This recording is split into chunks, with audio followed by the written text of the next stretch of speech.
গতকাল চক্রধরপুরে যে দুর্ঘটনা ঘটে, হাওড়া মুম্বাই মেলের যে কামরা তা সরানোর কাজ চলছে আজকে সকাল থেকে। একই সঙ্গে যে মালগাড়ির একাধিক কামরা লাইনচ্যুত হয়ে পাশের ট্র্যাকে চলে গিয়েছিল, সেই কামরা সরানোরও কাজ চলছে, যাতে অন্তত একটি লাইন দিয়ে ট্রেন চলাচল স্বাভাবিক করা যায়। আপনারা জানেন যে গতকালকের এই দুর্ঘটনায় অন্তত 8 জন আহত হয়েছিলেন, যাদের আজও চিকিৎসা চলছে চক্রধরপুর হাসপাতালে।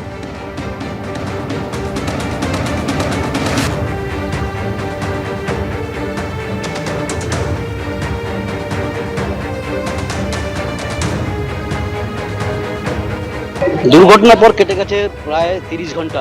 আমরা দেখতে পাচ্ছি যে এই মুম্বাই মেল, যেটা হাওড়া মুম্বাই মেল, তার বগিগুলো কিভাবে উল্টে ছিল ট্র্যাকের পাশে, এবং সেগুলো রাতভর কাজ চলেছে।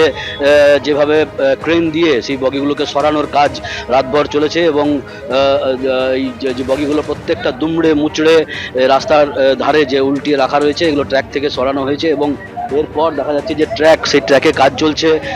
অন্তত একটি ট্র্যাক দিয়ে যাতে ট্রেন পাস করানো যায়, সেই প্রক্রিয়া চলছে রাতভর। সেই কাজ রেলের আধিকারিকরা যেরকম আছেন, তেমনি আরপিএফ এর রয়েছে, এবং এইভাবেই বগিগুলোকে সরানোর পর পাশের যে ট্র্যাক, সেই ট্র্যাকে মালগাড়ির যে 4টে ইঞ্জিন ডিরেল্ড হয়েছিল, সেই মালগাড়ির ইঞ্জিন এবং 4টে বগি, সেগুলোকেও কিন্তু সরানোর প্রক্রিয়া একসাথেই চলছে।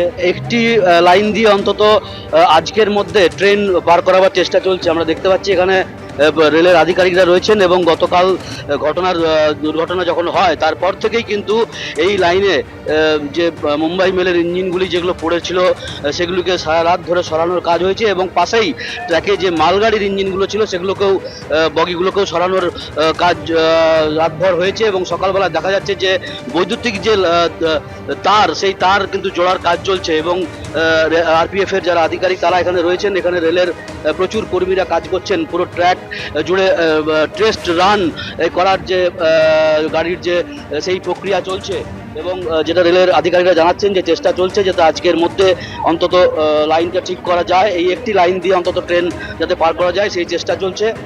এই পাশে যে লাইন, ইতিমধ্যে কিন্তু সমস্ত বগিগুলো যেভাবে দেখা যাচ্ছে দুমড়ে মুচড়ে রয়েছে, এই বগিগুলোকে কিন্তু সরানোর কাজ ইতিমধ্যেই কিন্তু হয়ে গিয়েছে।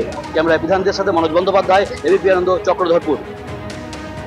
গত 1 বছরে এরকম একাধিক পরপর ট্রেন দুর্ঘটনা ঘটেছে, শয়ে শয়ে মানুষের যে কারণে প্রাণ চলে গিয়েছে। আমি পরপর সেই ছবিগুলো আপনাদের সামনে রাখবো। শুরুতে দেখাবো 2023-এর 2রা জুন করমণ্ডল এক্সপ্রেসের দুর্ঘটনা, যেখানে 296 জনের প্রাণ চলে যায়।